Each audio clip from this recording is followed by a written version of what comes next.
News লাইভৰ বিশেষ অনুষ্ঠান প্ৰত্যাশালৈ স্বাগতম। মই সৈয়দ জাৰিৰ হুছেইন। আজি কেইদিনমানৰ পূৰ্বে মই এটা অনুষ্ঠান কৰিছিলোঁ নিউজ লাইভত কেইগৰাকীমান দিব্যাংগ ব্যক্তিৰ সৈতে, আৰু যেতিয়া আমি কথা বতৰা পাতিছিলোঁ তেতিয়া বহুকেইজনে মোক তেওঁলোকৰ সমস্যাৰ কথা কোৱাৰ উপৰিও তেওঁলোকে এটা আশা ব্যক্ত কৰিছিলে যে আমি ক'ৰবাত মুখ্যমন্ত্ৰীক লগ পাব পাৰিম নেকি। বহুকেইজন দৃষ্টিহীন আছিলে, তেওঁলোকে কৈছিলে আমিতো দেখাতো নাপাওঁ, তেওঁৰ মাত কথা শুনো, কিন্তু ক'ৰবাত আমাৰ এটা হেঁপাহ আছে যে তেখেতক আমি চুই চোৱাৰ এটা হেঁপাহ।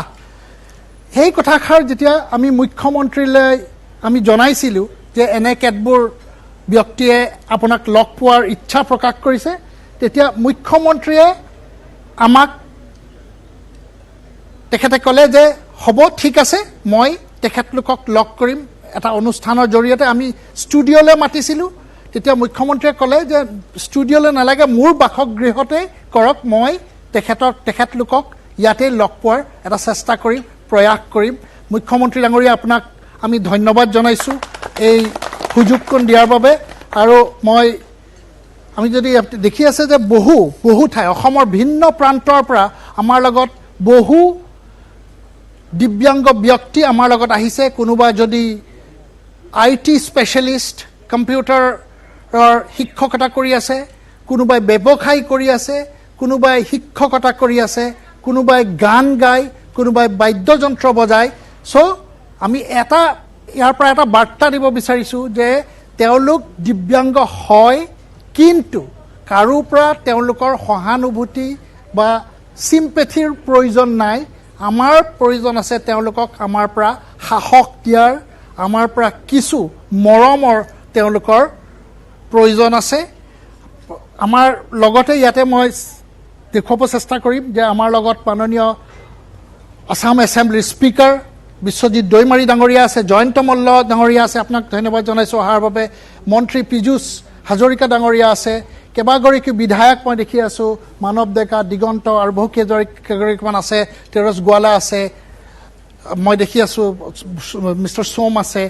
এতিয়া চবকে ধন্যবাদ জনাইছোঁ। মই মুখ্যমন্ত্ৰীৰ লগত এটা অনুষ্ঠানৰ কথা কৈছিলে, মই আগতে কৈ গৈছোঁ যে এগৰাকী মই ইয়াতে আছে, মই আপোনাৰ নামটো জানিব পাৰিম?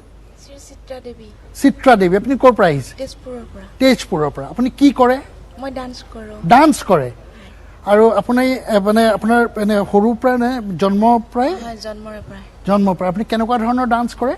মই যিকোনো গানত দিলে নাচি দেখাব পাৰোঁ। যিকোনো দিলে নাচি দেখাব, খুব ভাল কথা।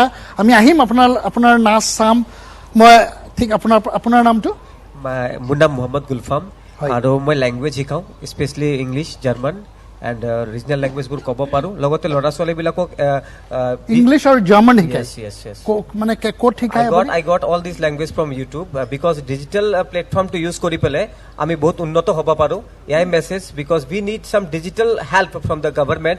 If we got that, we can bring the international money to India. আমি ইকনমিক গ্ৰোথ কৰিব পাৰোঁ যদি আমি ডিজিটেল এক্টিভিটিবিলাক কৰোঁ, like YouTube, like blogging, like all that things. খুব ভাল কথা। আমি আহিম আপোনাৰ ওচৰলৈ। মনোজ কাশ্যপক সকলোৱে চিনি পায়, খুব প্ৰমিনেণ্ট ফেচ।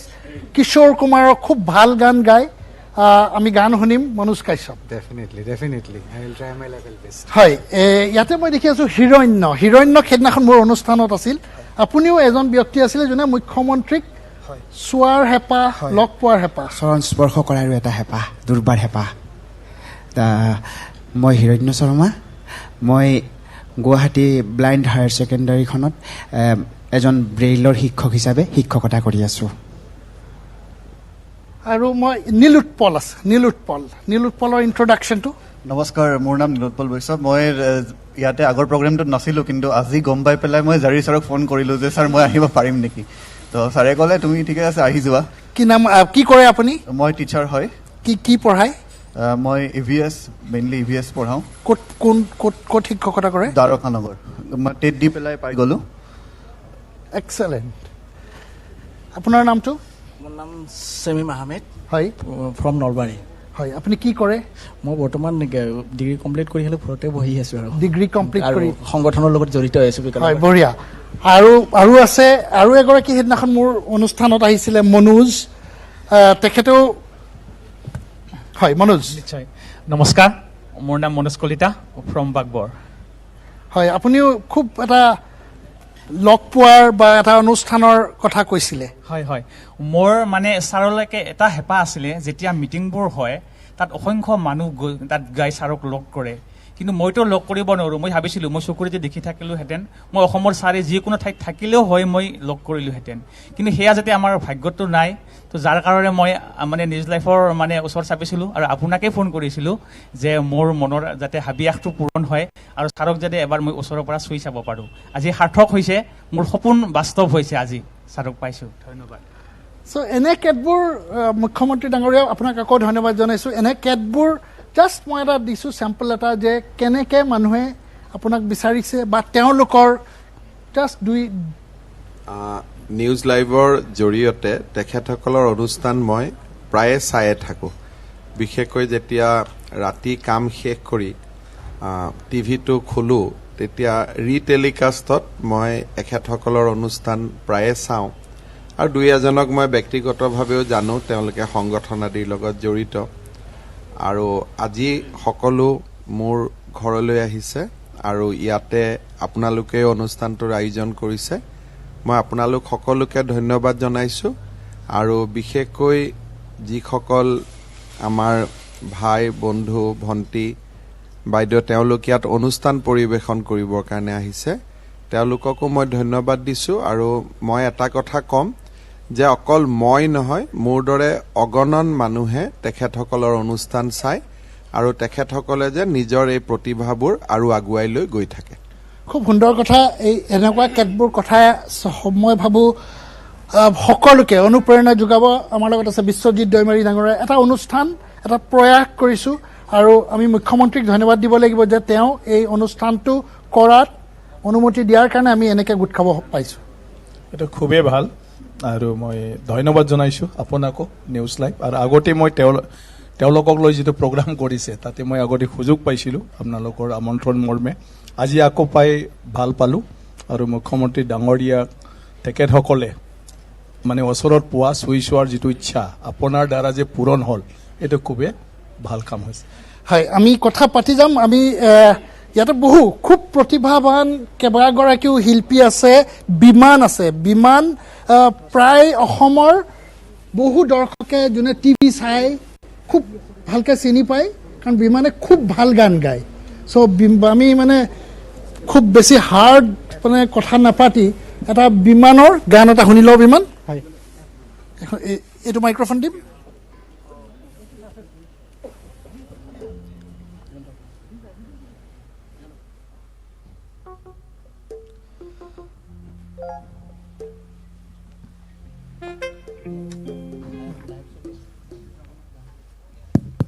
নমস্কাৰ মই শুনাব বিচাৰিছোঁ আমাৰ এটি কালজয়ী গীত স্বৰ্গীয় ডক্টৰ ভূপেন হাজৰিকাদেৱৰ সিদিনা আমাৰ দেশৰ নিৰাপত্তাৰ দায়িত্বত থকা যিজন সৈনিক বিপিন ৰাৱাট তেখেত যিটো আমাৰ মাজত নাই গতিকে তেখেতক শ্ৰদ্ধা জনাই মই ভূপেন হাজৰিকাদেৱৰ কত জোৱানৰ মৃত্যু হ'ল গীতটি গাব লৈছোঁ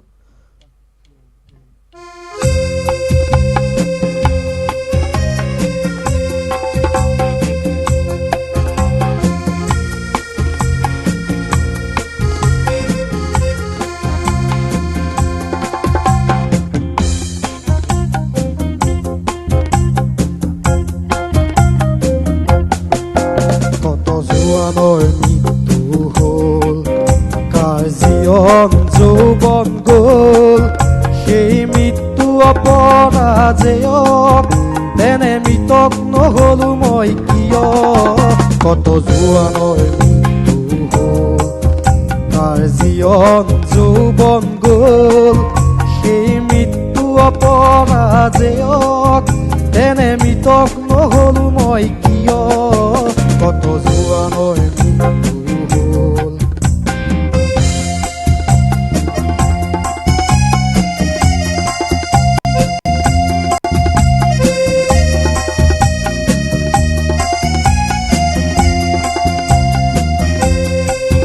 হেনো হিমালয় ভাৰতৰ পোহৰী তাহানি শুনিছিলো কাহিনী পিছে মৃত জোৱান সবে চিঞৰিছে লাগে চিৰ জাগ্ৰত এটি বাহিনী আজি কামেং সীমান্ত দেখিলো দেখি 70-75 চিনিলো আৰু মৃত মৌন শত জোৱানলে মোৰ অশ্ৰু অঞ্জলি যাচিলো কত জোৱানৰ মৃত্যু হ'ল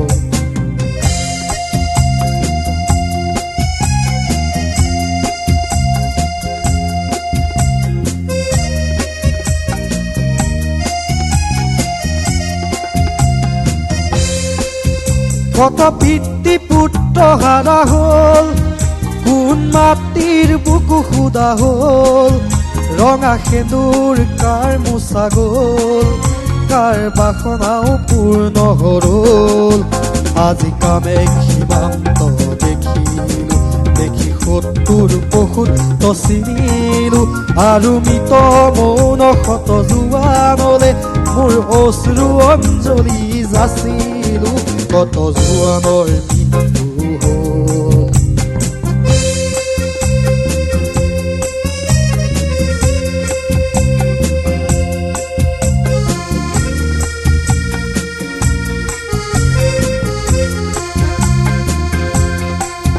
প্ৰতি জোৱান ৰক্তৰে বিন্দু হ'ল সাহসৰ অনন্ত সিন্ধু সেই সাহসৰ দূৰ যে অলহৰে জাতিৰে প্ৰতিজ্ঞা জয়ৰে আজি কামেং সীমান্ত দেখিলো দেখি 70-75 চিনিলো আৰু মৃত মৌন শত জোৱানলে মোৰ অশ্ৰু অঞ্জলি যাচিলো কত জোৱানৰ মৃত্যু হ'ল তাৰ জীয়ন যৌৱন গ'ল সেই মৃত্যু অপৰাজেয়ক তেনে মৃতক নহলো মই কিয় কত জোৱানৰ মৃত্যু হ'ল তাৰ জীয়ন যৌৱন গ'ল সেই মৃত্যু অপৰাজেয়ক তেনে মৃতক নহলো মই কিয় কত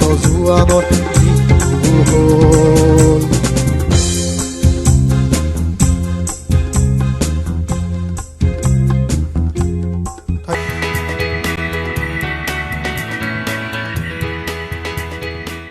বিমান ধন্যবাদ খুব সুন্দৰ কে পৰিৱেশন কৰিলে গীতটি আমি কেতবোৰ ইয়াত তেওঁলোকৰ মাজত কেতবোৰ সমস্যা আছে তেওঁলোকৰ আশা আছে তেওঁলোকৰ আকাংক্ষা আছে কাৰণ যদিও ডিজেবিলিটি পলিচি আছে ক'ৰবাত নহয় ক'ৰবাত তেওঁলোকৰ কিছু সমস্যা আপোনাক অৱগত কৰাব বিচাৰোঁ মনোজ কাশ্যপ আমি যেতিয়া সেইদিনাখন অনুষ্ঠানটো কৰিছিলোঁ 2-3টা সমস্যাৰ কথা আপোনালোকে বা বাকী কেইজন পেনেলিষ্টে আঙুলিয়াই দিছিলে মোৰ যিমান দূৰ মনত আছে এটাটো কৈছিলে যোনটো পেঞ্চনটো 1000 টকাৰ পেঞ্চনটোৰ কথা কৈছিলে দ্বিতীয় প্ৰশ্নটো কৈছিলে যে এটা সাজেশ্যন আহিছিলে যে যেনেকৈ প্ৰতিখন জিলাৰ এজন অভিভাৱক মন্ত্ৰী থাকে যদিও ছ'চিয়েল ৱেলফেয়াৰ মন্ত্ৰীগৰাকীয়ে তেওঁলোকৰ চোৱা চিতা কৰে তেওঁলোকে বিচাৰিছে যেন এক্সক্লুচিভলি এজন মন্ত্ৰী অভিভাৱক মন্ত্ৰী বিচাৰিছে যোনে তেওঁলোকৰ কথাখিনি ছ'চিয়েল ৱেলফেয়াৰ মিনিষ্টাৰক ক'বগৈ পাৰে চ' তেনেকুৱা এটা কেতবোৰ ছাজেশ্যন মই আপোনাৰ মুখেদি যদি আপুনি মুখ্যমন্ত্ৰীগৰাকীক কয়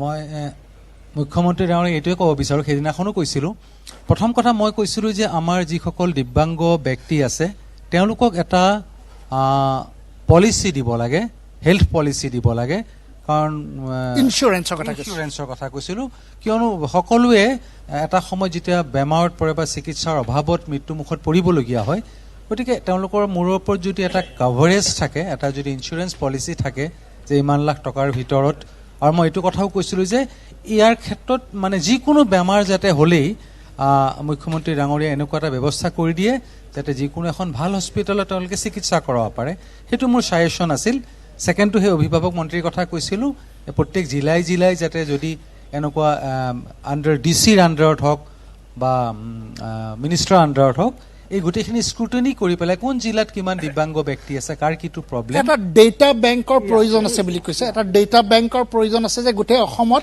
কিমান দিব্যাংগ আছে আৰু ক্লাছিফাই কৰিব লাগিব এই তেওঁলোকৰ পাৰ্চেণ্টেজ অফ ডিজেবিলিটি যে ব্লাইণ্ড কিমান আছে ভিজুৱেলি ইম্পেয়াৰ্ড কিমান আছে কাণেৰে নুশুনা ডেফ দাম গোটেইবিলাকৰ ক্লাছিফিকেশ্যনৰ প্ৰয়োজন আছে নহয় মই ভাবো যে মুখ্যমন্ত্ৰী ডাঙৰীয়াই যদি এই হেল্থ পলিচিটোৰ বিষয়ে অকণমান চাই হৃদয়তাৰে বিবেচনা কৰে তেতিয়া সকলো উপকৃত হ'ব হয় সেই তেনেকুৱা কেতবোৰ ছাজেশ্যনছ আছিলে নীলোৎপলৰ লগতো মই কেইবাটাও অনুষ্ঠান কৰিছোঁ নীলোৎপলৰো খুব ষ্ট্ৰং কিছুমান ভিউজ আছে আৰু খুব মডাৰ্ণ আউটলুক মানে মোৰ এটা অনুৰোধ আছিলে ছাৰলৈকে আমাৰ যিটো এডুকেশ্যন ছিষ্টেম তাতে যদি অকণমান মানে চোৱা যায় এতিয়াও আমি বহুত পিছত আছোঁ যিসকল দৃষ্টিহীন আছে তাৰ কাৰণে যদি অকণমান কিবা কৰিব পৰা যায় মোৰ এটা ভাৱ এটা মই লিখিছিলোঁ মানে মই জাৰি ছাৰলৈকে হোৱাটছআপ কৰি দিওঁ আপুনি পঢ়ি দিব কাইণ্ডলি হয় ঠিক আছে থেংক ইউ এনে কেতবোৰ তেওঁলোকৰ সমস্যা আছে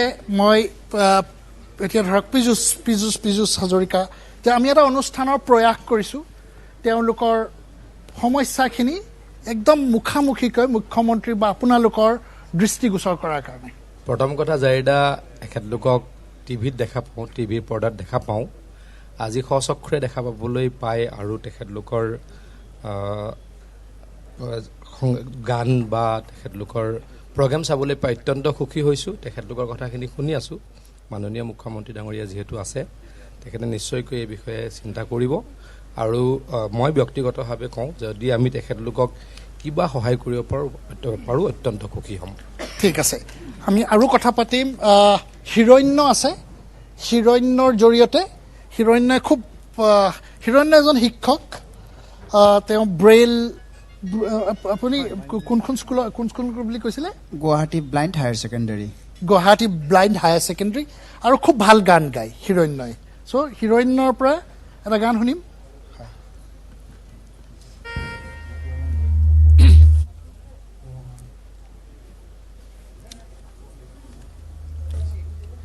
নমস্কাৰ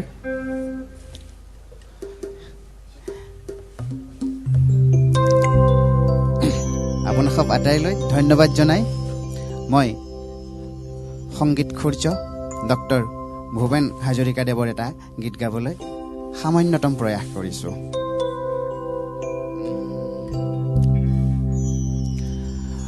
ও বিদেশী বন্ধু দুৰ্ভোগিয়া আজি কিয়ানো বন্ধু অকলশৰীয়া প্ৰতিধ্বনি সংকান্দন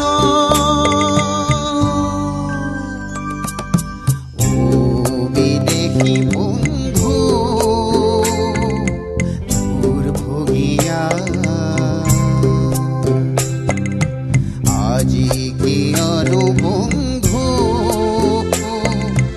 অকলশৰীয়া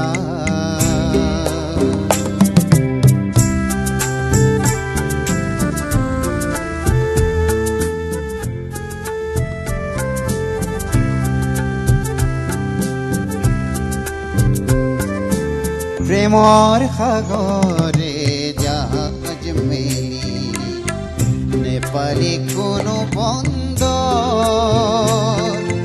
সৰু চাক নয়াতে বন্দী হলি হেৰুৱালি তোৰ লংকৰ ও বিদেশী বন্ধু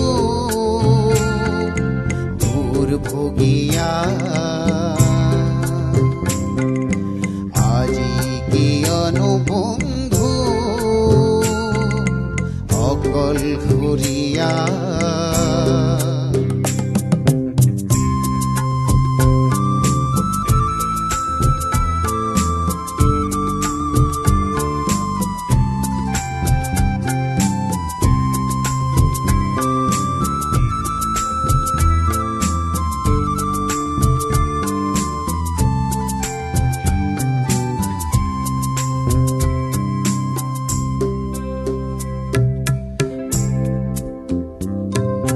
প্ৰেমৰ সাগৰে জাহাজ মেলি নেপালী কোনো বন্দৰ সৰু চাক নয়াতে বন্দী হলি হেৰুৱালি তোৰ লংকৰ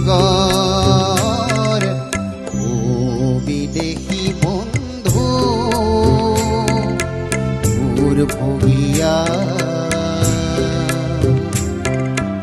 আজি কিয়নো বন্ধু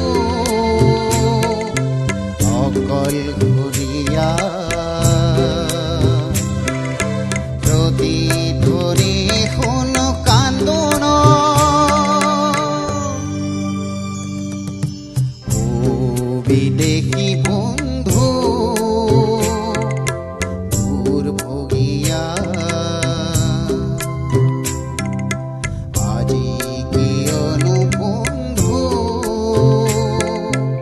অকল ঘূৰিয়া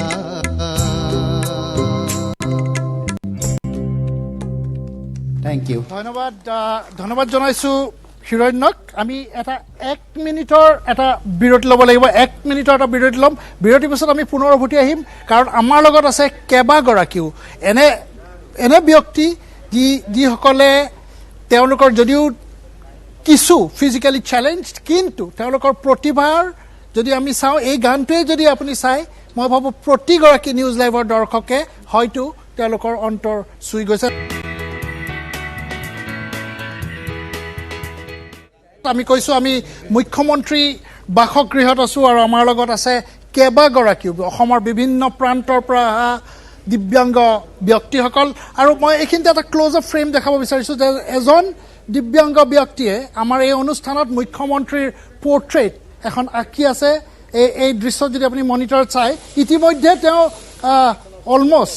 অলমষ্ট হাফৱে হয়তো ফিনিচিং টাচ দি আছে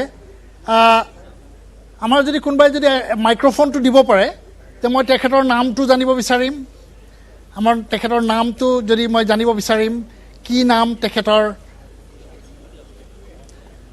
বা তেওঁ ক'ৰ পৰা আহিছে সেই কথাখিনি যদি মই জানিব বিচাৰিম হেল্ল'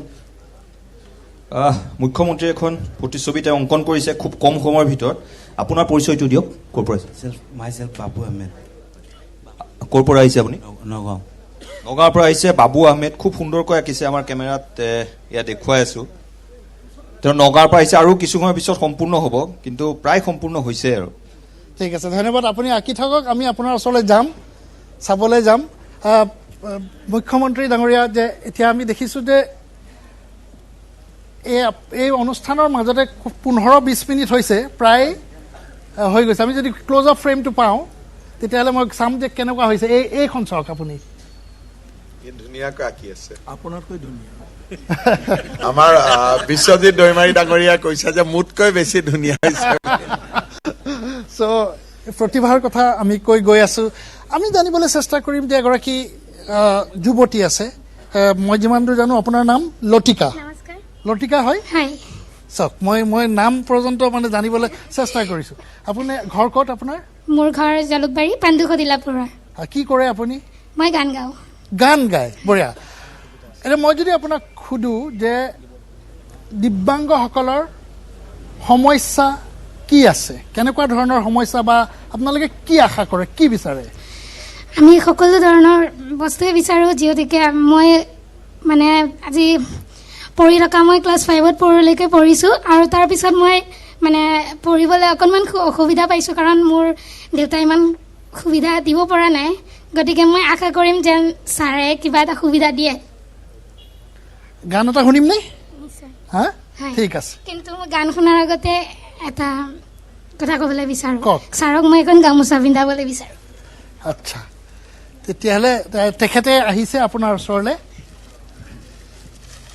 দে গামোচা পিন্ধোৱাৰ আগত মই এটা কথা ক'বলৈ বিচাৰোঁ মই মানে যেতিয়া ছাৰে মানে ইলেকশ্যনৰ আগত যেতিয়া মনোনয়ন পত্ৰ দাখিল কৰিব গৈছিলে তেতিয়া ময়ো কৈছিলোঁ যাতে মই লগ পালে গামোচা পিন্ধাম বুলি কিন্তু ছাৰে মানে সময় নোজোৰাৰ কাৰণে ষ্টেজলৈ নগ'ল সেইকাৰণে পিন্ধাব নাপালোঁ মই ভাবি থৈছিলোঁ যেতিয়া মই লগ পাম তেতিয়া মই নিশ্চয় পিন্ধাম আৰু আজি মই সেই সুযোগটো পাইছোঁ পিন্ধাবলৈ একদম তুমি অকণমান উঠি দিয়া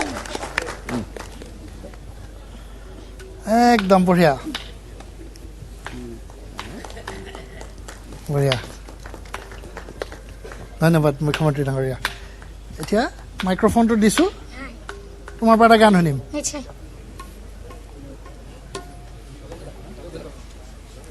হেল্ল' এইবাৰ মই এটা ভাৰতৰত্ন ডক্টৰ ভূপেন হাজৰিকাৰ গীত গাবলৈ ওলাইছোঁ।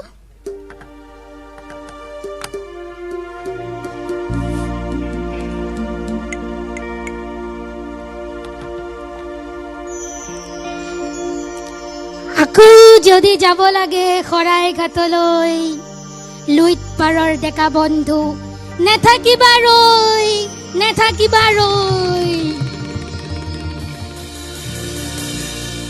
আকৌ যদি যাব লাগে শৰাই ঘাটলৈ, লুইত পাৰৰ ডেকা বন্ধু নেথাকিবা ৰৈ, নেথাকিবা ৰৈ। আকৌ যদি যাব লাগে শৰাই ঘাটলৈ, লুইত পাৰৰ ডেকা বন্ধু নেথাকিবা ৰৈ, নেথাকিবা ৰৈ।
খুব সুন্দৰকৈ পৰিৱেশন কৰিছে লতিকাই মই ভাবোঁ এটা এটা খুব কঠিন গান ৰাজাই ক'ব পাৰিব গানটো কঠিন খুব টান গান আচলতে গানটো মানে তালটো ধৰি ৰখাটো বৰ টান আৰু খুব সুন্দৰকৈ পৰিৱেশন কৰিছে আৰু তেওঁলোকৰ এইটো বস্তু আছে যিসকলে গায় যিসকলে বজায় খুব সুন্দৰ গায় আৰু সুন্দৰ বজায় তেওঁলোকৰ শুভেচ্ছা জনালোঁ হয় মই এটা সৰু বিৰতি ল'ব লাগিব এক সৰু বিৰতিৰ পিছত মই পুনৰ উভতি আহিম মই তেওঁলোকৰ সমস্যাৰ কথা জানিবলৈ চেষ্টা কৰিম মই মুখ্যমন্ত্ৰীৰ পৰাও জানিবলৈ চেষ্টা কৰিম যে কি কৰিব পাৰে চৰকাৰখনে এখন নতুন চৰকাৰ আমাৰ লগত আছে অজন্তা নেওগ বাইদেউ আমি তেখেতৰ পৰাও জানিব বিচাৰিম কাৰণ তেওঁ ছ'চিয়েল ৱেলফেয়াৰ মিনিষ্টাৰ কাৰণ এই যি দিব্যাংগসকল আছে তেওঁৰ মন্ত্ৰিত্ব তেওঁৰ যোনটো ডিপাৰ্টমেণ্ট সেই ডিপাৰ্টমেণ্টৰ অন্তৰতে পৰে আমাৰ লগত আছে ৰাজ্যৰ বিত্ত তথা সমাজ কল্যাণ মন্ত্ৰী অজন্তা নেওগ ডাঙৰীয়ানী আপোনাক স্বাগতম জনাইছোঁ আমাৰ অনুষ্ঠানলৈ তেখেতলোকে ইতিমধ্যে কেইবাটাও তেওঁলোকৰ সমস্যাৰ কথা কৈছে যিকোনো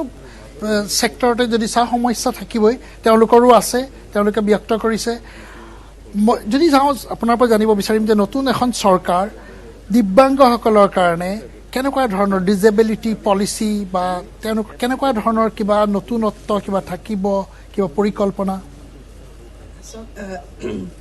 দিব্যাংগসকলৰ কাৰণে আচলতে মুখ্যমন্ত্ৰী ডাঙৰীয়া যথেষ্টখিনি সংবেদনশীল আৰু আমিও যিমান পাৰিছোঁ এই লোকসকলক আমি যাতে সমাজৰ এটা আমি এছেট বুলি ক্ৰিয়েট কৰিব পাৰোঁ সেইটো কাৰণে আমি চেষ্টা কৰিছোঁ আৰু আজি বিশেষসকল শিল্পীয়ে ইয়াত পৰিদৰ্শন কৰিছে যথেষ্টখিনি প্ৰত্যাহ্বান তেওঁলোকে গ্ৰহণ কৰি পেলাই আজি এই মঞ্চখনলৈ আহিছে সকলোৱে আমি শুভকামনা দিছোঁ যথেষ্টখিনি প্ৰতিভাৱান শিল্পী তেওঁলোক আৰু সেইবাবে আচলতে এই দিশটো আমি চাই এইবাৰ বাজেটত সমাজ কল্যাণ বিভাগে কিছু পুঁজি ধাৰ্য কৰিছে ইয়াৰ পিছত আমি সেইখিনি পাব্লিক ডোমেইনলৈ আনিম তেওঁলোকে যাতে ইয়াত অংশগ্ৰহণ কৰি কিছু এই আঁচনিখনত তেওঁলোকে অংশগ্ৰহণ কৰি পেলাই ভৱিষ্যতে যে কিছু সংস্থাপিত হ'ব পাৰে সেই হিচাপে এইবাৰ বাজেটত আমি কিছু পুঁজি ধাৰ্য কৰিছোঁ তাৰ বাহিৰেও যথেষ্টখিনি অন্য দিশবিলাকো আছে গতিকে সেই হিচাপে আমি আশা কৰিছোঁ যে আমি অন্ততঃ তেওঁলোকক কেনেধৰণে সংস্থাপিত কৰিব পাৰোঁ সেই হিচাপে আমি কিছু আঁচনি গ্ৰহণ কৰিছোঁ আৰু কিছু সময় পিছত সেইবিলাক মুকলি হ'ব আৰু তেওঁলোকে মই আশা কৰিছোঁ যে তেওঁলোকে এই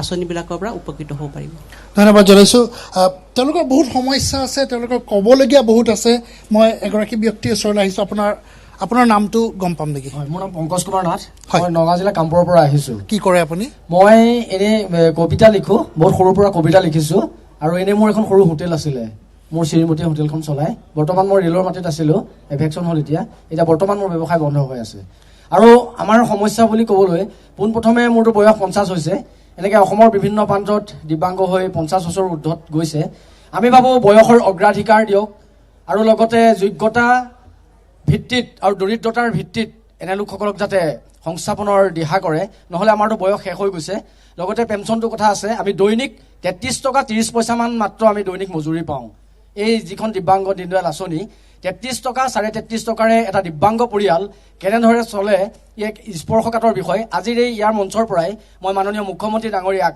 এটা দিব্যাংগ পৰিয়ালে যাতে সুন্দৰভাৱে তেওঁৰ জীৱন যাপন কৰিব পাৰে ঘৰখন চলাব পাৰে তাৰ বাবে এটা সুন্দৰভাৱে এটা পেঞ্চন দিয়াৰ ব্যৱস্থা কৰে আজি এই মঞ্চৰ পৰাই মই আহ্বান জনাইছোঁ হয় নিশ্চিতভাৱে এই আমাৰ উদ্দেশ্য যে তেওঁলোকৰ মনৰ কথা মুখ্যমন্ত্ৰী ইয়াত বহু কেইজন মন্ত্ৰী আছে বিধায়ক আছে তেওঁলোকে গম পায় এজন ব্যক্তিয়ে যোনবিলাক মত ব্যক্ত কৰিছে মই ভাবোঁ নিশ্চিতভাৱে ক'ৰবাত নহয় ক'ৰবাত ইয়াৰ প্ৰভাৱ পৰিব আমাৰ লগত আছে অংকুৰ খুব ভাল গান গায় অংকুৰৰ ঘৰ ক'ত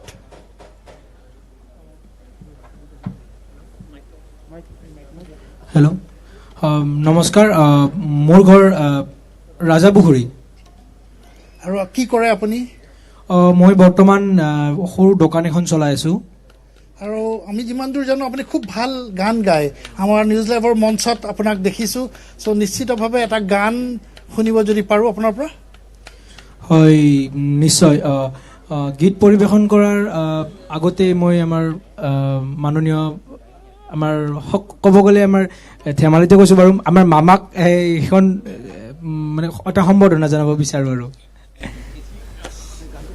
হয়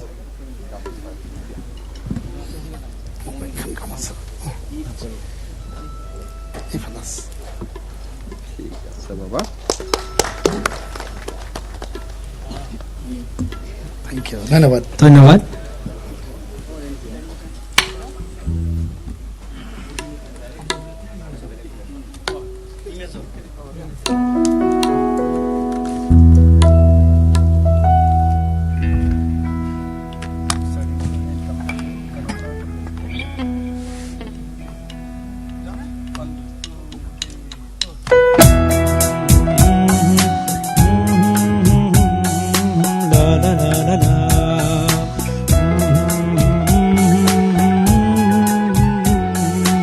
লা লা লা লা লা।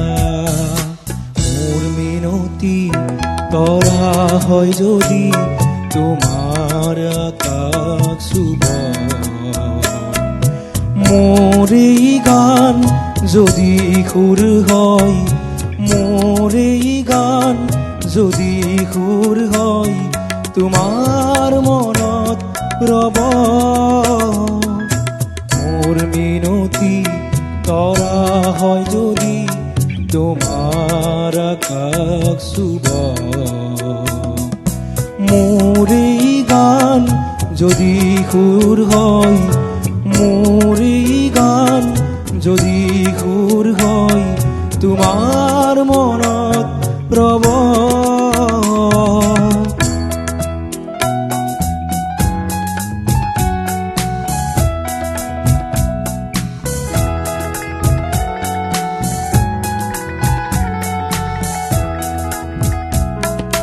মোৰ কথা যদি সুৰ হয়, মোৰ এই সুৰ যদি জোন হয়, মোৰ কথা যদি সুৰ হয়, মোৰ এই সুৰ যদি জোন হয়, এই জোনে তোলা জোনালী মায়াৰে সৰু সুৰুঙাৰে, সেই জোনে তোলা জোনালী মায়াৰে সৰু সুৰুঙাৰে, মনে মনে গৈ তোমাৰ মনত ৰব।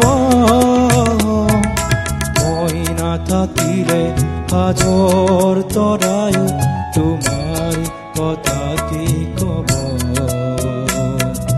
মই নাথাকিলে সাজৰ তৰাই মোৰে কথা কব। মোৰ মিনতি তৰা হয় যদি তোমাৰ আকাশ চুব,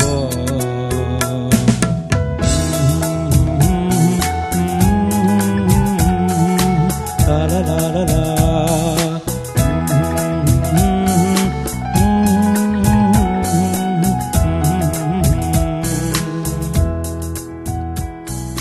ধন্যবাদ। ধন্যবাদ জনাইছোঁ। চবে প্ৰতিগৰাকী যে আমি যদি চাওঁ যে প্ৰতিগৰাকী শিল্পীয়ে খুব সুন্দৰভাৱে তেওঁলোকে খুব অন্তৰৰ পৰা গীত পৰিৱেশন কৰে, যিকোনো পৰিৱেশন কৰি আছে। মই এইগৰাকী এতিয়া মই চাম যে প্ৰায় পৰ্ট্ৰেটখন হৈ উঠিছে, আমি যদি টিভিটো পাওঁ পৰ্ট্ৰেটখন হৈ উঠিছে প্ৰায় অলমষ্ট দেৰ, এইখন অলমষ্ট দেৰ। অতি সুন্দৰ, অতি সুন্দৰ।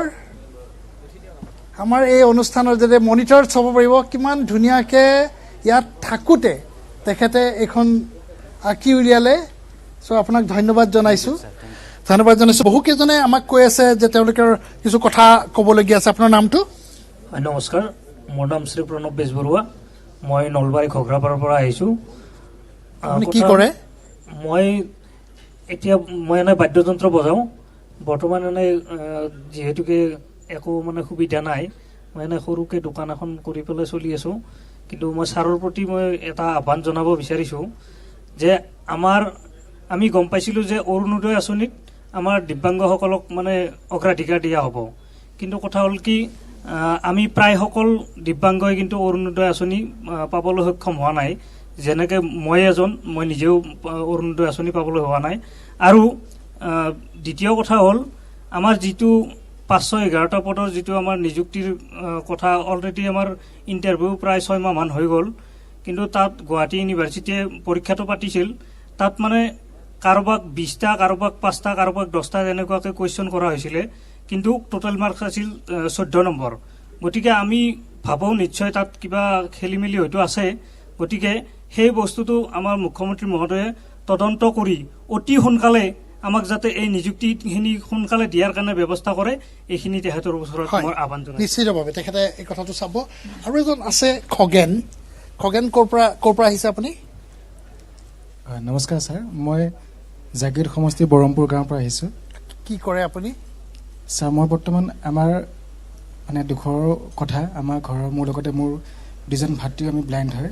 তাৰপিছত আমাৰ দেউতা ঢুকাইছে এতিয়া দেউতাৰ এখন সৰু দোকান আছিলে বৰ্তমানে সেই দোকানখন চলাই পেলাই আমি চলি আছোঁ হয় আপুনি কিবা ক'ব বিচাৰিছিলে হয় মই প্ৰথমে ইয়াত উপস্থিত সকলোকেইজন ছাৰলৈকে মই আন্তৰিক শ্ৰদ্ধা আৰু নৱবৰ্ষৰ শুভেচ্ছা জ্ঞাপন কৰিছোঁ আৰু ছাৰ মই খুব দুখেৰে এটা অনুৰোধ জনাব বিচাৰিছোঁ যে আমাৰ ঘৰখন বহুত কষ্টত চলি আছে আৰু আমি ইতিমধ্যে এটা ইণ্টাৰভিউ দিছিলোঁ গতিকে ছাৰ তাতে আমাৰ ইণ্টাৰভিউটো ভালে হৈছিলে আমি গোটেই 4জনে দিছিলোঁ আমাৰ ঘৰৰ তো আপুনি কাইণ্ডলি যদি আমাৰ এজনক সংস্থাপন দিয়ে আমি আমাৰ ঠিক আছে আপুনি বহিব পাৰে ধন্যবাদ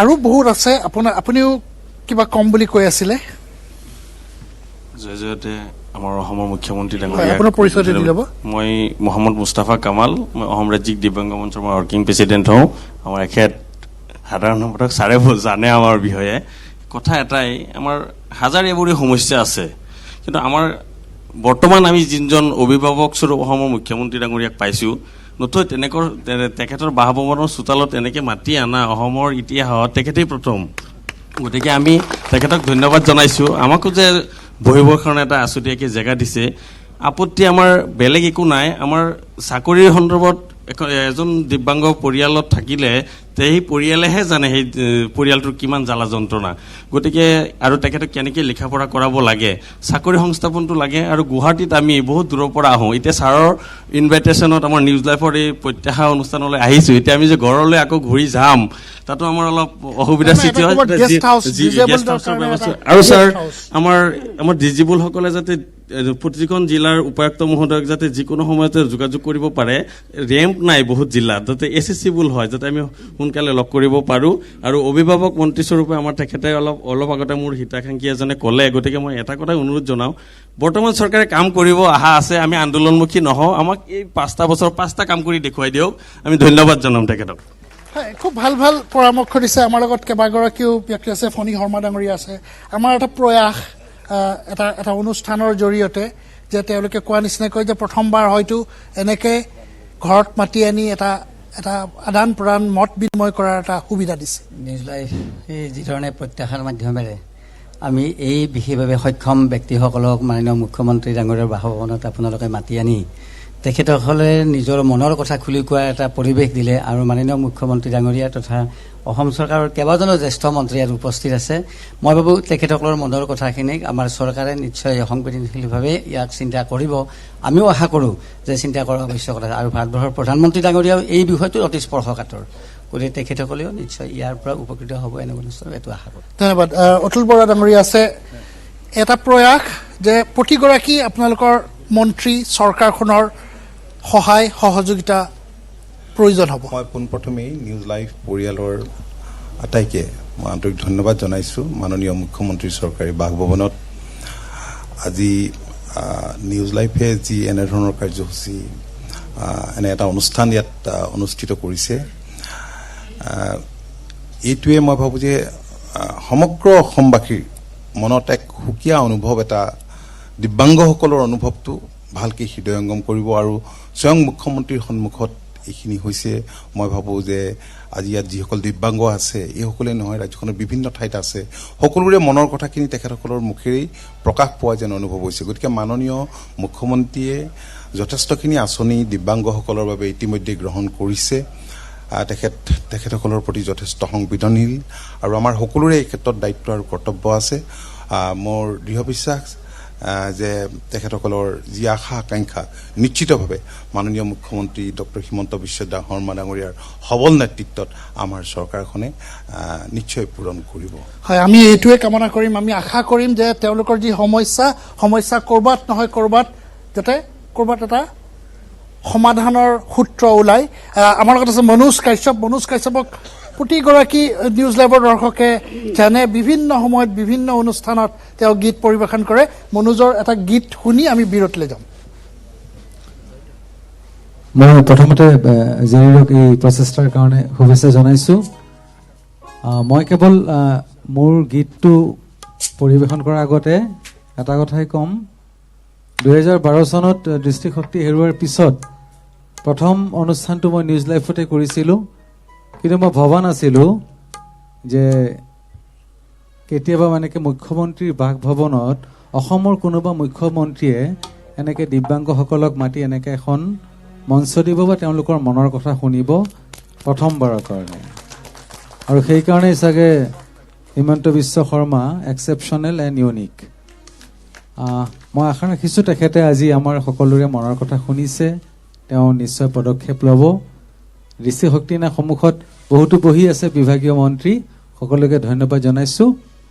আৰু দিব্যাংগসকলৰ মনৰ কথা হিচাপে যদি মই আজি এজন সংগীত শিল্পী হিচাপে এটা গীত গাবলৈ চেষ্টা কৰিছোঁ, মই কিশোৰদাৰ গীত এটি গাম, কিন্তু মই অকণমান আমাৰ মাননীয় মুখ্যমন্ত্ৰী ডাঙৰীয়াৰ পৰা এটা কথা জানিব বিচাৰোঁ, তেখেতে কিশোৰ কুমাৰৰ কিবা ফেভাৰেট গীত আছে নেকি তেখেতৰ? কিশোৰ কুমাৰৰ গোটেই গানবিলাকে ভাল লাগে আৰু আপুনি গাওক, আমি শুনিম। আৰু এটা নাগাব, দুটা গাব। Thank you, thank you. মই প্ৰথমতে মই মুখ্যমন্ত্ৰী ডাঙৰীয়াৰ আদেশ বুলি কৈছোঁ, অকণমান মনিটৰটো কাইণ্ডলি ৰেডি।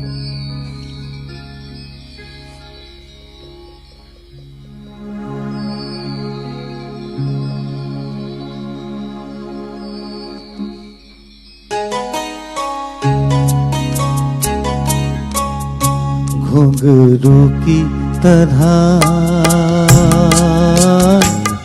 बजता ही रहा हूँ मैं, घुंघरू की तरह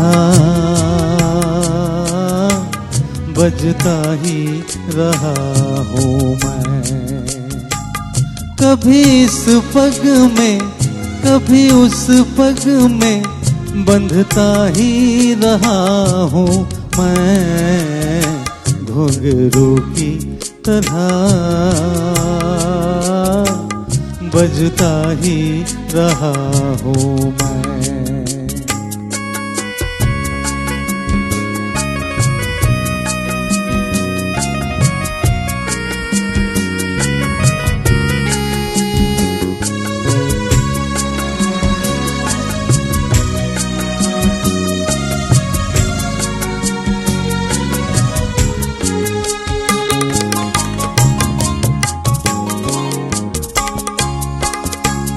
कभी टूट गया कभी तोड़ा गया, 100 बार मुझे फिर जोड़ा गया।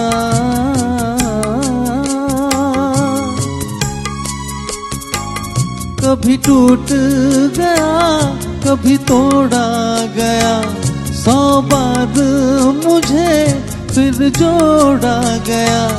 यूं ही लुट लुट के और मिट मिट के बनता ही रहा हूँ मैं, घुंघरू की तरह बजता ही रहा हूँ मैं।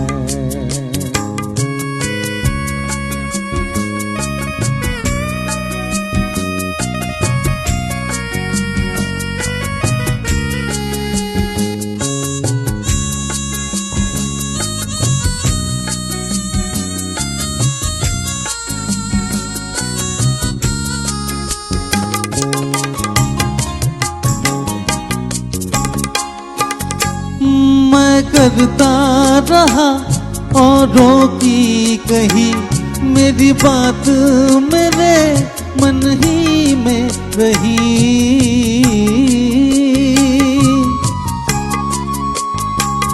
मैं करता रहा औरों की कही, मेरी बात मेरे मन ही में रही। फिर मंदिर में कभी महफिल में सजता ही रहा हूँ मैं, घुंघरू की तरह बजता ही रहा हूँ मैं।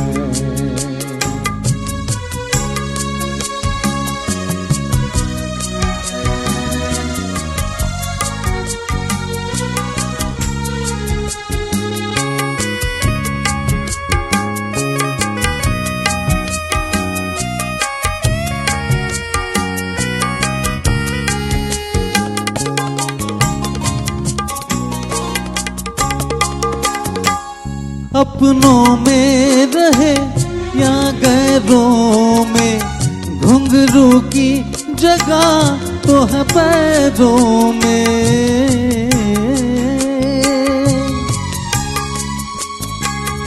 अपनों में रहे या गैरों में, घुंघरू की जगह तो है पैरों में।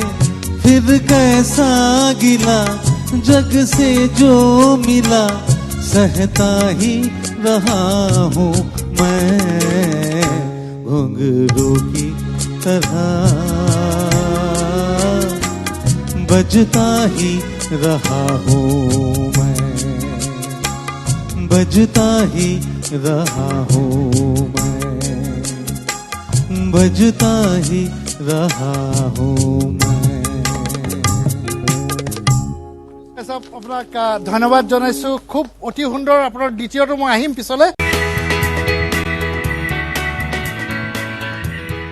ইতিমধ্যে আমাৰ এই অনুষ্ঠান দেশ বিদেশে বহু মানুহে চাই আছে। মই এটা মেছেজ পাইছো মস্কোৰ পৰা, তেওঁলোকে এই অনুষ্ঠান চাই আছে। চেইচেলছ এখন সৰু সৰু ৰাজ্য, সৰু এখন দেশ, চেইচেলছৰ পৰা চাই আছে এজন অসমৰ দৰ্শক, তেওঁ চাই আছে। লণ্ডনৰ পৰা বহু মানুহে চাই আছো বুলি মোক কৈছে। আমেৰিকাৰ পৰা চাই আছে। এজন মানুহ পাকিস্তানৰ পৰা চাই আছে। অসমৰ তেওঁ কৰ্মৰত, তাতে কাম কৰে, তেওঁ তাত চাই আছো বুলি কৈছে। আৰু ঢাকাত, অসমৰ তেওঁ চিকিৎসক বুলি কৈছে, ঢাকাত চাই আছে এই অনুষ্ঠান। আৰু মুখ্যমন্ত্ৰীক ধন্যবাদ জনাইছে যে আমাক যে দিব্যাংগসকলক যে তেখেতৰ বাসগৃহত আমন্ত্ৰণ কৰি তেওঁলোকৰ মত বিনিময় কৰিছে। তেওঁলোকে কৈছে যে এয়া মুখ্যমন্ত্ৰীৰ মহানুভৱতা। আমাৰ লগত দুগৰাকী আৰু মন্ত্ৰী আছে, ডক্টৰ অনুজ পেগু। এটা আমাৰ প্ৰয়াস, এটা সামান্য প্ৰয়াস, এটা অনুষ্ঠানৰ জৰিয়তে কেনেধৰণে আপুনি চাইছে এই অনুষ্ঠানটো? মানুহ হিচাপে আমি সকলোৱে মানুহ, আৰু মানুহ হিচাপে আমাৰ কৰ্তব্য সকলোৰে সুখ দুখৰ লগত, সমস্যাসমূহৰ লগত সমমৰ্মিতা প্ৰকাশ কৰাটো এইটো এক মহান মানৱীয় গুণ। আমাৰ মাননীয় মুখ্যমন্ত্ৰী ডাঙৰীয়াই, তেখেত সংবেদনশীল ব্যক্তি, আৰু লগতে তেখেতে সকলোৰে লগত সমমৰ্মিতা, যাক আমি এম্পেথি বুলি ক'ব পাৰোঁ, এম্পেথাইজ কৰে, সমমৰ্মিতা প্ৰকাশ কৰি সেই সমস্যাসমূহ কেনেকৈ চৰকাৰখনে সমাধান কৰিব পাৰে বা এটা ঐক্যবদ্ধ আমি প্ৰচেষ্টা চলাব পাৰোঁ তাৰ নেতৃত্ব দি আহিছে। আৰু তাত নিউজ লাইভৰ আজিৰ এই যিটো ইনিচিয়েটিভ মই অত্যন্ত প্ৰশংসা কৰিছোঁ। ই আমি তেওঁলোকৰ সমস্যাসমূহ বুজাত সহায় কৰিছে। ধন্যবাদ। আমাৰ লগত আছে কেশৱ মহন্ত, স্বাস্থ্যমন্ত্ৰী। আমাৰ এটা মই কোৱা নিচিনাকৈ এটা প্ৰয়াস, নিউজ লাইভৰ এই যিটো প্ৰত্যাশা, এই অনুষ্ঠানটো এনেধৰণে অনুষ্ঠিত কৰাৰ কাৰণে পোনপ্ৰথমে আপোনালোকক ধন্যবাদ জনাইছোঁ। আৰু আমাৰ বৰ্তমানৰ মুখ্যমন্ত্ৰী ডক্টৰ হিমন্ত বিশ্ব শৰ্মা ডাঙৰীয়া, তেখেতে অসমৰ সমাজৰ প্ৰত্যেকজন ব্যক্তিৰ লগতে এটা সংযোগ ঘটাব বিচাৰিছে চৰকাৰখনৰ দায়িত্ব লোৱাৰ পিছৰ পৰাই। সেয়ে তেখেতে এজন ব্যতিক্ৰমী মুখ্যমন্ত্ৰী হিচাপে আমি পাইছোঁ। আৰু আজি এই অনুষ্ঠানতে হয়তো আমি আগতে দেখোঁ এটা অনুষ্ঠানে এপইণ্টমেণ্ট লয়, তাৰপিছত লগ পাই দুআষাৰ কথা কয়। আজি মাননীয় মুখ্যমন্ত্ৰীয়ে তেখেতসকলক নিজে মাতি আনি তেখেতসকলৰ মনৰ বুজ লৈছে। আৰু ইয়াৰ পিছত আপোনালোকে সকলোৱে, মই আপোনাক মন্ত্ৰী হিচাপে প্ৰশ্নটো কৰোঁ যে তেওঁলোকে যোনখিনি কথা ক'লে, আপুনি মুখ্যমন্ত্ৰীক ওচৰৰ পৰা পাইছে, যে আপোনাৰ মনে কয়নে তেওঁলোকৰ প্ৰায়বিলাক যোনবিলাক জেনুইন গ্ৰিভান্স, জেনুইন সমস্যা ক'ৰবাত নহয় ক'ৰবাত এড্ৰেছ হৈ যাব? মই এইটোৱে তেখেতক পাই আজিলৈকে বুজি পাইছোঁ, তেখেতসকলে যিমান বিচাৰিছে তাতকৈ বহুত বেছি তেখেতে সমাধান দিব। আমি সেইটোৱে কামনা কৰিম, আমাৰ উদ্দেশ্য সেইটোৱে। আমাৰ লগত এগৰাকী শিল্পী আছে, মই আপোনাৰ নামটো জানিব পাৰিম? নমস্কাৰ, মোৰ নাম শ্ৰী চিত্ৰা দেৱী, মোৰ ঘৰ তেজপুৰ কমাৰ চুবুৰীত। আৰু আজি আপুনি ডান্স কৰে নহয় জানো? কৰোঁ। আজি এই মঞ্চত মই অংশ ল'ব পাই মই খুবেই আনন্দিত। আৰু যিহেতু মই আজি যিটো মই ভাবি আছিলোঁ সপোন বুলি, আজি সেই সপোন মোৰ বাস্তৱ পূৰণ হৈছে। ছাৰক আজি লগ পাইছোঁ, সকলোকে আজি লগ পাইছোঁ যিহেতু। আৰু মানে মাননীয় শ্ৰদ্ধা মুখ্যমন্ত্ৰী ডাঙৰীয়া ছাৰক বহুত বহুত অশেষ ধন্যবাদ জ্ঞাপন কৰিছোঁ আৰু ওচৰত যিটো লগ পোৱাৰ বাবে এইকণ সুযোগ বা সুবিধা দিয়াৰ বাবে ইমান ডাঙৰ এখন প্লেটফৰ্মত হয় আপুনি কিবা এটা পাৰফৰ্মেঞ্চ কিবা কৰিব হয় কৰিম হয় তেতিয়াহ'লে আপোনাৰ মিউজিকটো দিব পাৰোঁ এখন পিন্ধাব কৈছে আপুনি আকৌ এবাৰ আহিব লাগিব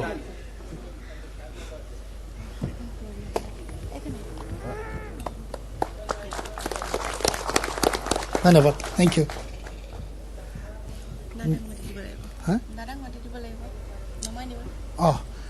কোনোবাজনে নমাই দিব লাগিব তেখেতক তেওঁৰ আপোনাৰ দাদা হেৰি ঠিক আছে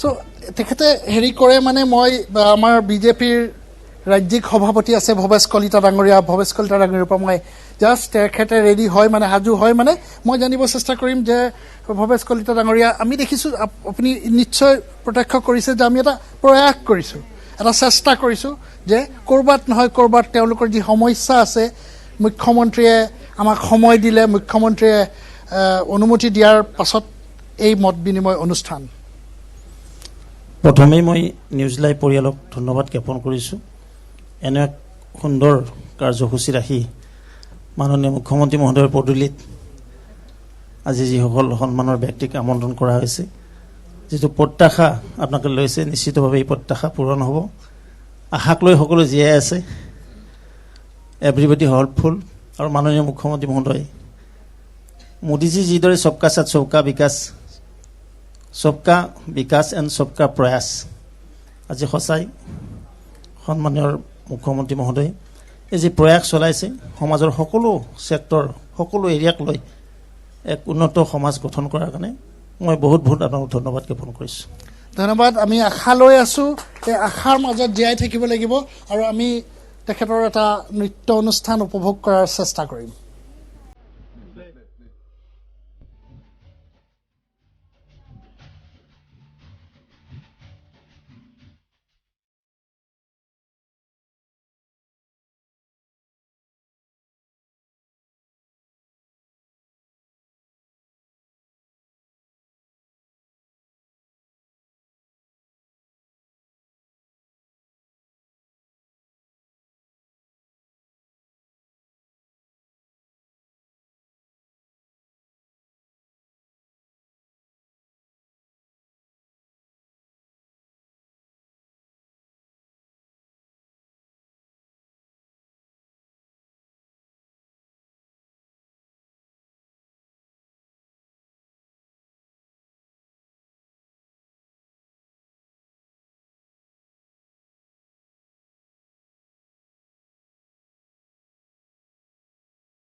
ধন্যবাদ। মই ভাবোঁ যে যোনটো এষাৰ কথা আছে যে নাথিং ইজ ইম্পচিবল, যে এই পৃথিৱীত কোনো কাম অসম্ভৱ নহয়। আৰু আপুনি যেনেধৰণে পৰিৱেশন কৰিলে এখন সৰু টুলত বহি, মই ভাবোঁ তাত এক্সপ্ৰেশ্যন, আপোনাৰ ফিল, আপোনাৰ গ্ৰেছ গোটেইখিনি আছে। মই এইটোৱে আশা কৰিম যাতে আপুনি এনেধৰণে আৰু আগবাঢ়ি যায়। আমাৰ লগত আছে মনোজ কলিতা। মনোজে খুব ভাল গান গায়, নিউজ লাইভত বহু অনুষ্ঠান কৰিছে। মনোজ, হয়, মোৰ সকলোতকৈ ডাঙৰ আশাটো আছিল ছাৰক মই চুই চাৰ হেঁপাহটো আছিল। মই আপোনাক কৈছিলোঁ ছাৰক যদি মই চুই চাব পাওঁ তেতিয়া মানে মোৰ সপোনটো বাস্তৱ হ'ব। আৰু মই বাঘবৰৰ পৰা আহিছোঁ। মোৰ বাঘবৰ হেৰিত ছাৰ, মোৰ বাঘবৰ সত্ৰখনৰ ওচৰতে ঘৰ, বাঘবৰ সত্ৰ, বাঘবৰ নামঘৰৰ লগতে। আৰু এইখন মোৰ এইখন মই আপোনাক বাঘবৰ সত্ৰৰ পৰা দি পঠাইছে মোৰ মায়ে বুই। আৰু আপোনাক চুই চোৱাৰ মোৰ হেঁপাহ আছিলে, আজি মোৰ সপোন বাস্তৱ হ'ল। আপুনি বাঘবৰলৈ যাব ছাৰ দেই, আপুনি যাব। মই এটি ধন্যবাদ। বি ফ্লেট মই দিছোঁ বাৰু স্কেলটো। দহৰ বাবে মই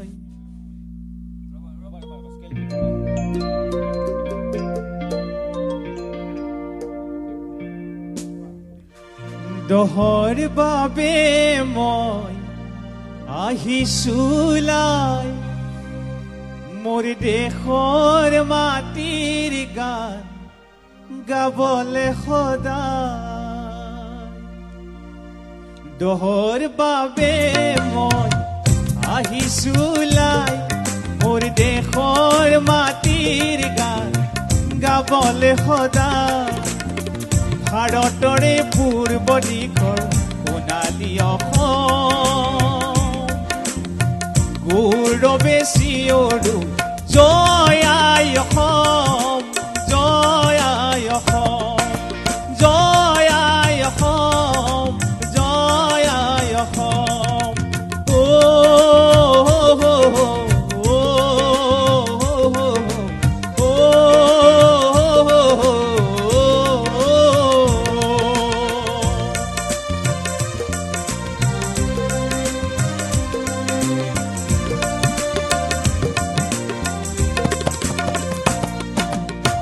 কোলা কোলা ডাৱৰবোৰে আকাশখন আৱৰিছে, সুখৰে ক্ষণ গণি গণি জননীয়ে কান্দিছে।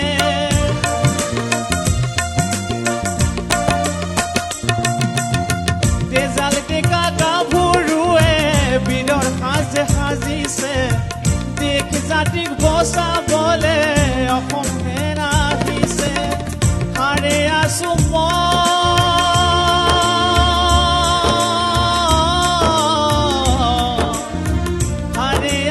মই আৰু শত জনগণ। দহৰ বাবে মই আহিছোলাই, মোৰ দেশৰ মাটিৰ গান গাবলে সদায়। ভাৰতৰে পূৰ্ব দিশৰ সোণালী অসম, গৌৰৱে চিঞৰো জয় আই অসম, জয় আই অসম, জয় আই অসম, জয় আই অসম। ধন্যবাদ।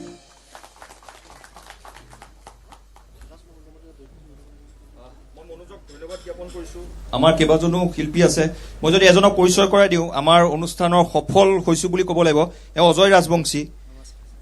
ঘৰখনত অজয়ৰ দুই ভগ্নী, তেওঁলোক দিব্যাংগ আছিল। আমাৰ নিউজ লাইভৰ অনুষ্ঠানৰ পিছত অজয়লৈ এটা ভাল খবৰ আহিল যে তেওঁ ভাৰতীয় ৰেল বিভাগত চাকৰি পালে। চাকৰিটো বৰ টনা আজোৰা চলিছিল, কিন্তু নিউজ লাইভে সবল স্থিতি লোৱাৰ বাবে অজয় চাকৰিটো হ'ল। আৰু শেহতীয়াকৈ অজয় জীৱন সংগীকো বিচাৰি পাইছে, তেওঁ জীৱন সংগী তাতে আছে।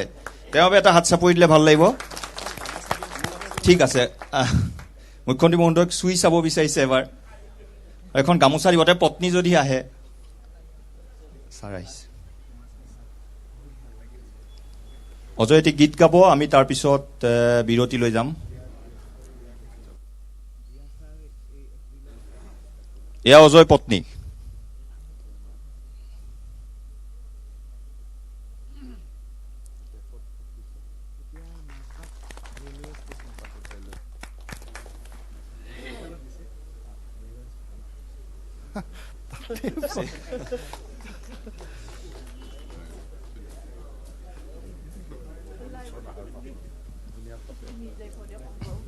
মই অজয়ৰ হাতত মাইক্ৰফোন তুলিছো। অজয় কোনটো শুনাব?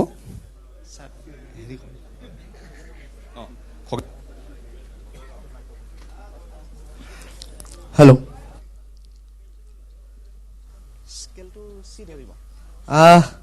গীত গোৱাৰ আগতে মই আমাৰ মুখ্যমন্ত্ৰী ছাৰক এটি অনুৰোধ জনাম। যিহেতু আমাৰ ছ'চিয়েল ৱেলফেয়াৰৰ মিনিষ্টাৰ বাইদেউ আছে, গতিকে দুইজনকে এটি ৰিকুৱেষ্ট কৰিম মই।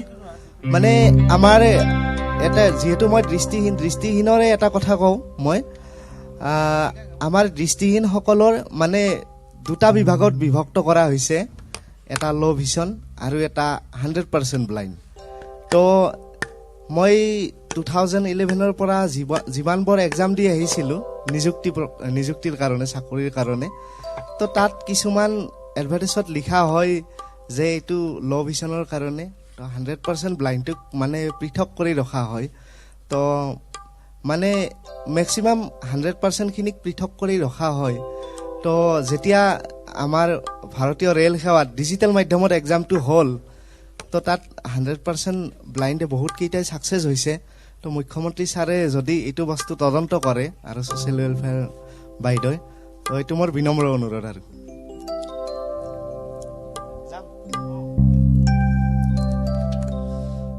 পাৰৰ পাখিত গাঁঠি দিলো ফুলাম চিঠিখনি, জনাও বুলি জগতখন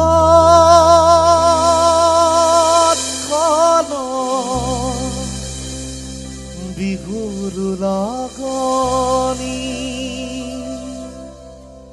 পাৰৰ পাখিত গাঁঠি দিলো ফুলাম চিঠিখনি, জনাও বুলি জগতখনক বিহুৰ লগনি।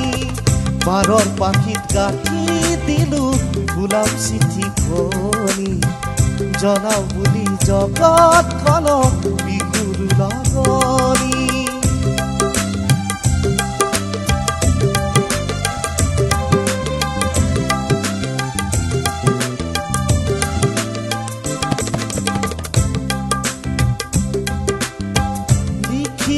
তাৰ কি কি মাত শুনি ভাল পাওঁ, আৰু লিখিছো কি কি মাত শুনি বেয়া পাওঁ। লিখিছো তাৰ কি কি মাত শুনি ভাল পাওঁ, আৰু লিখিছো কি কি মাত বেয়া পাওঁ। গুজৰ গুলি গুৰু শিঙাৰ ধ্বনি, বাঘৰ গুজৰ গুলিৰ গুৰু শিঙাৰ ধ্বনি। বেয়া লাগিব গাই কাজিয়া সাধু গনা কৰি, পাৰৰ পাখিত গাঁঠি দিলো ফুলাম চিঠিখনি, জনাও বুলি জগতখনক বিহুৰ লগনি। ধন্যবাদ জনাইছোঁ। মই আমাৰ নিউজ লাইফে যিহেতু আমাক সুখৰ সংজ্ঞা বিচাৰিৰ পৰা আনি এখন প্লেটফৰ্ম দিছিলে, তো নিউজ লাইফক নিবদা জাৰিদাৰ লগতে নিউজ লাইফ পৰিয়ালক বিশেষভাৱে ধন্যবাদ জনাইছোঁ। আৰু লগতে আমাক যি মুখ্যমন্ত্ৰী ছাৰক লগ পোৱাৰ উৎসাহটো দিলে, আমাক বহুত মানে লগ পোৱাৰ হেঁপাহটো পূৰণ কৰিলে, তো তাৰ কাৰণে যথেষ্ট ধন্যবাদ মোৰ ফালৰ পৰা। হয়, আপোনাক ধন্যবাদ জনাইছো অজয়। বিৰতিৰ পিছত আমি উভতি আহিছোঁ। এইখিনিতে মই জনাবলৈ পাই ভাল পাইছোঁ যে 2016 চনৰ 10 ডিচেম্বৰত নিউজ লাইভে দিব্যাংগ শিল্পীসকলক লৈ যি সংগ্ৰাম আৰম্ভ কৰিছিল, আজি 5 বছৰ পূৰ্ণ হ'ল। আৰু 5 বছৰ এই পূৰ্ণ হোৱা ক্ষণটোত আজি মুখ্যমন্ত্ৰীৰ সন্মুখত তেওঁলোকে মুখামুখিকৈ বহিছে, মনৰ অনুভৱ কৰিছে, তেওঁলোকৰ গীতবোৰ শুনাইছে। পপী দেৱী, পপী অকণমান থিয় হৈ দিব। পপী আহিছে পছৰিয়াৰ পৰা, সুন্দৰ গীত গায়। আমাৰ সুখৰ সংজ্ঞা বিচাৰি অনুষ্ঠানত তেওঁ গীত গাইছিলে, আৰু আমাৰ অনুষ্ঠানত বিভিন্নজনে পপীক সহায় কৰিছে। বৰ্তমান তেওঁ BA পাছো কৰিছে। পপীৰ বাবে এটা হাত চাপৰি লাগে। পপী কিবা ক'বা? হয়, মই গীতটো গোৱাৰ আগতে মই আমাৰ মাননীয় মুখ্যমন্ত্ৰী হিমন্ত বিশ্ব ছাৰক এখনি ফুলাম গামোচা দিব বিচাৰিছোঁ।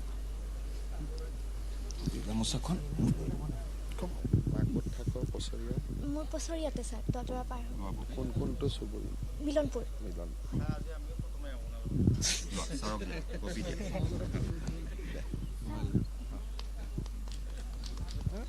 ঠিক আছে। খুব সুন্দৰ গীত এটালৈ পপিয়া সাজু হৈছে। পপিয়া হাতত মাইক্ৰফোন তুলিছো।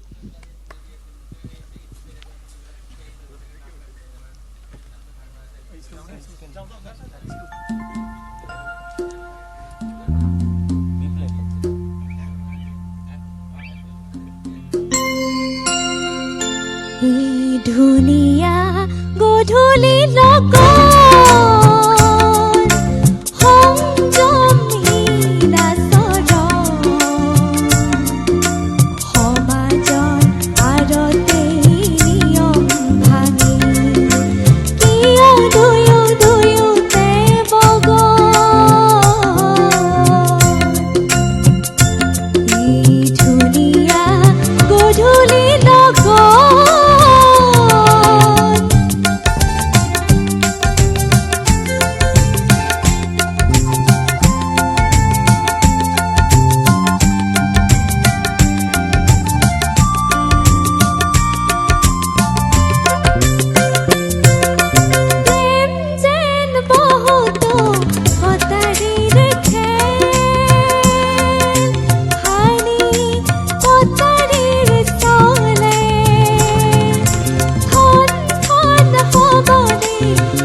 পপিক ধন্যবাদ জ্ঞাপন কৰিছোঁ। আনজন ব্যক্তি আছে, আমি অনুষ্ঠান সামৰিব লাগিব। এতিয়া তেখেতে কবিতা এটা কলি আওৰাব। ঠিক আছে, আৰম্ভ কৰক। ধন্যবাদ। এখন সৰু পাণ দোকানৰ পৰা হোটেলৰ জোঠা ধোৱালৈ, জোঠা ধোৱাৰ পৰা কাব্য জগতলৈ আজি মুখ্যমন্ত্ৰীৰ সন্মুখত শব্দ আৰু চেতনাৰ জুইত দহি দহি নিশেষ হ'ব খোজা এটা কবিতাৰ নাম অনুশীলন। নাচাওঁ বুলিও ভঙা খিৰিকীখনৰ ফাকেৰে জুমি চাই দেখিলো তোমাৰ দীঘল কলা চুলিৰ ভাজে ভাজে হেৰাই গ'ল মোৰ জীৱনৰ আবেলিৰ বেলিটো। যিটো তুমি ভগৱান আই কোনো দিন তাৰ দুৰ্ভাৱনাত কটাইছো বহু উজাগৰি নিশা। আৰু হয়তো জানা তুমিও, যিটো তোমাক কোৱা নহ'ব কোনো কালেই, তাতেই লুকাই আছিল প্ৰেম বিষাদ তোমাৰ আৰু মোৰ। অশালীন যৌৱনৰ হাজাৰ পাপত ডুবি যোৱা মগজুৰ আহে আহে জীৱনৰ মমতা। এতিয়া আধ্যাত্মিক শোকত উলংগ হৈ কৰি আছো ঈশ্বৰৰ অনুশীলন। সেই প্ৰেমৰ মদিৰাসিক্ত অস্ত্ৰৰে আজি বহুতৰা গণিলো, হিল্লোল ভাগিতাত প্ৰিয়াক বিচাৰিলো। লঞ্চনাসিক্ত চকুৰে স্বদেশ আৰু স্বজাতিৰ কথা চিন্তা কৰোঁতে, হেন্দোলনি দিয়া আৰামী চকীখনত বহোঁতে বেৰত ওলমি থকা মনালিছাৰ ছবিখন চকুত পৰে। ইয়াৰ শিল্পী হেনো লিওনাৰ্ড দা ভিঞ্চি, তেনেহ'লে কোৱা মোৰ প্ৰিয়াৰ শিল্পী কোন? আবেগ ভৰা কলিজাটোলৈ যেতিয়া মই ঘৰলৈ আহোঁ, আচলতে মই ঘৰলৈ নাহোঁ, বহুদিন প্ৰিয়াক নেদেখাৰ বেদনাতহে আহোঁ। কম্পাছৰ কাটাডাল ঘূৰিলে যদি শব্দ নহয়, বুজিবা তাত প্ৰেম নাই। কংকিত অৰণ্যত কংকিত হিয়াৰ সতে প্ৰেম কৰিবা, সুৰভি হেৰাব। যি বাটেৰে মানুহ গ'লে মানুহ আৰু কাহানিৰ উভতি নাহে, তেনে এক বাটৰ সন্ধানতে আজি আমি আৰু তোমালোক। ধন্যবাদ।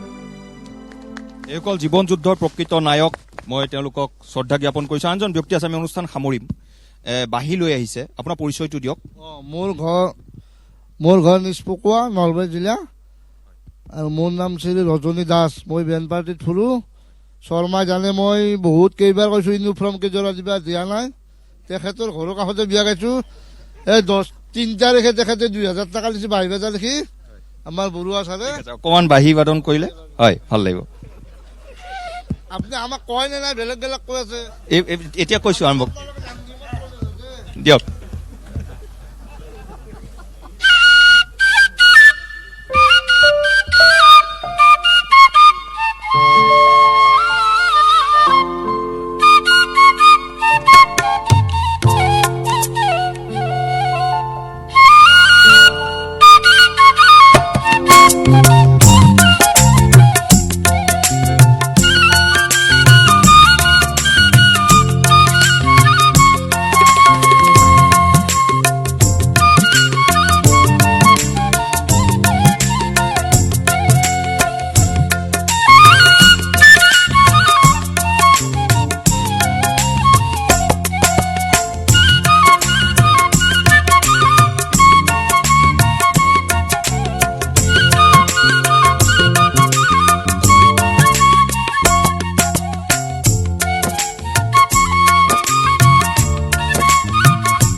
ধন্যবাদ জনাইছো আমি অনুষ্ঠান সামৰিব লাগিব মই মুখ্যমন্ত্ৰীৰ ওচৰলৈ আহিছো মুখ্যমন্ত্ৰী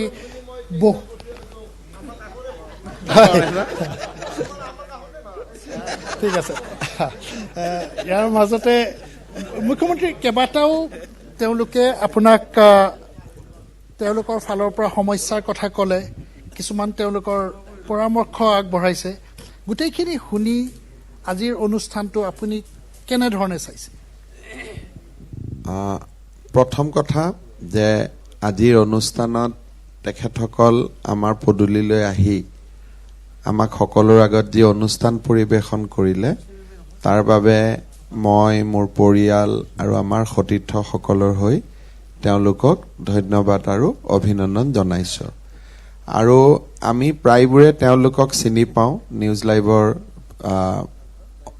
বিভিন্ন অনুষ্ঠানত দেখা পাই থাকো বিশেষকৈ নিপে তেখেতসকলক বহল পৃথিৱীলৈ উলিয়াই দিয়াত এটা বহু ডাঙৰ ভূমিকা গ্ৰহণ কৰিছিলে আৰু আমি পুনৰবাৰ সকলোকে ধন্যবাদ জনাইছো দিব্যাংগসকলৰ সমস্যা আছে আৰু সমস্যাবিলাক সমাধান কৰাৰ বাবে আমি চেষ্টাও কৰিম যোৱা কেইদিনমান আগতে আমি সিদ্ধান্ত লৈছো যে চৰকাৰী চাকৰিত আমাৰ দিব্যাংগসকলৰ 3% সংৰক্ষণ আছিল তাক এতিয়া আমি 4% সংৰক্ষণ আমি কৰিব খুজিছো দিব্যাংগসকলৰ কাৰণে এতিয়া আমি এটা সুকীয়া সঞ্চালকালয়ও কৰিব খুজিছো আমাৰ ৰাজ্য চৰকাৰৰ এখন ফ্লেগশিপ স্কিম আছে অৰুণোদয় আৰম্ভ কৰাৰ আগতে আমি দীনদয়াল দিব্যাংগ পেঞ্চন আৰম্ভ কৰিলো তাৰ ফলত আমি অকনমান চিন্তা কৰি আছো যে অৰুণোদয়টো যেহেতু বছৰে বছৰে বাঢ়ি যাব আৰু দীনদয়াল দিব্যাংগ পেঞ্চনটো যেহেতু 1000 টকা আমি এটা সময়ত দুইটা বস্তু মাৰ্জ কৰি দিব লাগিব যাতে অৰুণোদয় যি ধৰণে বাঢ়ি গৈ থাকে আমাৰ দিব্যাংগ সকলেও তাৰ সুবিধাটো সমানে সমানে পাই থাকে এইবাৰ আমি অসমত কিছুদিন পিছত প্ৰত্যেক সমষ্টিতে আৰু 5000 অৰুণোদয় পৰিয়াল আমি চিনাক্ত কৰিম সেই পৰ্যায়ত মই আমাৰ মন্ত্ৰী সতীৰ্থসকলক কম যে তেওঁলোকৰ সমষ্টিত থকা দিব্যাংগ পৰিয়ালকেইটাক যাতে সামৰি লয় দিব্যাংগ সন্তানসকলৰ শিক্ষা দীক্ষা আৰু যেটো এটা স্পেচিয়েল ৰিক্ৰুটমেন্ট তেখেতসকলৰ ৰিক্ৰুটমেন্টবোৰ হয় কোনোবা পৰ্যায়ত বন্ধ হৈ যায় আৰু এবাৰ ৰিক্ৰুটমেন্টৰ পৰা আনটো ৰিক্ৰুটমেন্টলৈকে মাজত প্ৰায় 3-4-5 বছৰ লাগি যায় এখন চৰকাৰে এবাৰহে ৰিক্ৰুটমেন্ট দিব পাৰে যদিও 5 বছৰত 5 বাৰ দিব লাগে কিন্তু এবাৰৰ প্ৰক্ৰিয়াখিনিতে বহুত সময় লাগি যায় মই বিষয়টো চাম আৰু যেটো আমাৰ হিৰণ্যই লো ভিশনৰ কথা কৈছে আৰু 100% ভিশন ডেফিচিয়েন্সিৰ কথা কৈছে হেখিনিও মই ভাল কৰি চাম আৰু বিশেষকৈ আমাৰ কলা কুশলী আৰু যিখিনি আমাৰ অনন্য প্ৰতিভা আছে তেওঁলোকৰ কাৰণে আৰু অলপ বেলেগ কৰি কিবা এটা কৰাৰ বাবেও আমি যত্ন কৰিম কেইটামান দিন আমাক দিয়ক আমি লাহে লাহে পৰিবেশটো আগতকৈ ভাল কৰি লৈ যাম মই সিদিনাখন আমাৰ দিব্যাংগ দিৱসত কৈছিলো যে আগতে আমি দিব্যাংগসকলক ফিজিক্যালি হ্যান্ডিক্যাপ বুলি কৈছিলো নৰেন্দ্ৰ মোদীৰ তাৰ পিছত আমি ফিজিক্যালি চ্যালেঞ্জ বুলি কলো এতিয়া নৰেন্দ্ৰ মোদী ডাঙৰীয়াই দিব্যাংগ বুলি কলে অৰ্থাৎ আমাৰ গোটেই দলটোৰ চৰকাৰখনৰ সংবেদনশীলতাটো আপোনালোকে তাতেই বুজি পাব যে ফিজিক্যাল হ্যান্ডিক্যাপৰ পৰা দিব্যাংগলৈ এই গোটেই জাৰ্নিটো আৰু এইবাৰ যিখন আইন সংশোধন হৈছে ভাৰত চৰকাৰে কৰিছে তাত বহুতখিনি সুবিধা আছে এখেতসকলৰ সাৰ্টিফিকেট পাওঁতেও বহুত কষ্ট পায় মানুহৰ ওচৰত বহুত হাৰাশাস্তি হ'ব লাগে সাৰ্টিফিকেটখন উলিয়াবৰ কাৰণে এই গোটেই কথাবোৰ মই জানো আৰু মই ভাবো যে আমাৰ চৰকাৰৰ দিনতে সকলো সমস্যাৰ সমাধানৰ বাবে আমি চেষ্টা কৰিম আৰু আমি সফল হ'ম মুখ্যমন্ত্ৰী ডাঙৰীয়া আপোনাক ধন্যবাদ জনাইছো আমাক এই সুযোগ দিয়াৰ বাবে আৰু দিব্যাংগ যিসকল শিল্পী ব্যক্তি আমাৰ মাজলৈ আহিছে তেওঁলোককো নিউজ লাইভৰ ফালৰ পৰা ধন্যবাদ জনাইছো তেওঁ বিভিন্ন প্ৰান্তৰ পৰা আহিছে সময় কম তথাপিও মুখ্যমন্ত্ৰী ডাঙৰীয়াই আমাক 1.5 ঘণ্টাতকৈ অধিক সময় দিলে তাৰ বাবে ডক্টৰ হিমন্ত বিশ্ব শৰ্মা আপোনাক ধন্যবাদ জনাইছো আৰু প্ৰতিগৰাকী শিল্পীক ইয়াত আমাৰ অতিথি কেইবাগৰাকীও মন্ত্ৰী বিধায়ক ইয়াত উপস্থিত আছে তেওঁলোককো ধন্যবাদ জনাইছোঁ যে আমাৰ অনুষ্ঠানত থাকি তেওঁলোকে দিব্যাংগসকলৰ যি মনৰ কথা তেওঁলোকে গম পালে কাৰণ প্ৰতিগৰাকী বিধায়ক প্ৰতিগৰাকী মন্ত্ৰীৰো দায়িত্ব সমানেই যেনেকৈ মুখ্যমন্ত্ৰীয়ে কোৱা নিচিনাকৈ আৰু পুনৰবাৰ আমাৰ অনুষ্ঠানত অহাৰ বাবে আৰু যি আমাৰ এই প্ৰয়াস আপোনালোকে সঁহাৰি দিয়াৰ বাবে ধন্যবাদ আজি এই বিশেষ অনুষ্ঠান প্ৰত্যাশাৰ পৰা মই বিদায় লৈছোঁ শুভৰাত্ৰি